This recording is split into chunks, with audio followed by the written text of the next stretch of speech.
At this point, it's heaven, honestly, to be completely honest. I couldn't ask for anything else right now, me personally. This coaching staff, I think, kind of understands what success is going to look like. Not to say that the previous didn't, but speaking from previous experience with the coaching staff that we have here, not all of them, but some of them, I think this is going to be the best position for a lot of the guys on this roster. It's going to give a lot of guys on this roster an opportunity to go out and be successful and also have fun playing football. I'm not going to say that it wasn't in the past, but I think this is now the guys understand the stipulations to what it's going to take to win. And with that being said, they're kind of finding a way to make it fun. So the coaching staff is I'm pretty sure, going to do an amazing job of making sure we understand that, as long as we work, the things that we expect out of the season will come, and we'll have fun doing it. Nate, what are your recollections of Ken when you were in Pittsburgh, and how has he changed, if at all, over the years? Well, it's almost sort of kind of like Coach Munchak. You watch a guy go from a position coach to a head coach, and you see a totally different guy. Not to say that it's a totally different guy, but you see him open up a little more, see more of the personality, hear him talk a little more.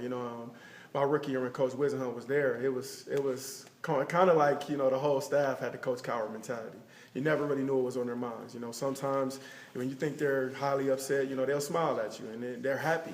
And other times when you think things are going good, you'll get that snarl. So it's a good thing. I'm very excited about Coach Wiz being a part of my career right now. I think he understands what it takes to win in this league. He understands what the dedication to the game is supposed to look like.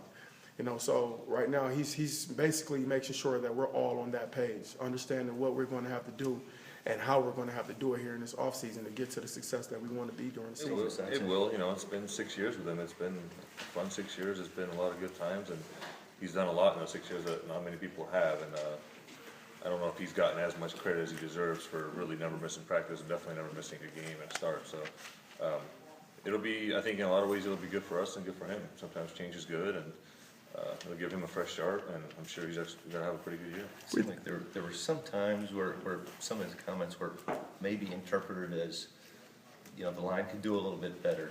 What were your thoughts on? Did you guys ever feel? No, there was never riffs or anything like that. It was, it shows you how passionate he was. It's, everybody, we know how much it was on us. It was on everybody on offense, tight ends, us, backs, everybody to do a good job. And at times we just couldn't figure it out. We weren't clicking, and that's the way it'll end, and we'll go on from here. Michael, obviously you were with Coach Munchak for a long time as a position coach and then as a head coach. How much different things in the building with the new coaching staff, and what do you think about the? It's very different. I think there's only 3-4 coaches in here that were here the last 9 years I've been here, or less than that, and it's good. Like I said, but CJ, sometimes change is good, and it's given a whole new sense of urgency and excitement here for everybody, and a lot of new players in here and guys from proven programs, and it's changed people's attitudes. People are working, and excited for this year. You'll be able to lead right out of the gate. I'm coming in and filling the situation out myself.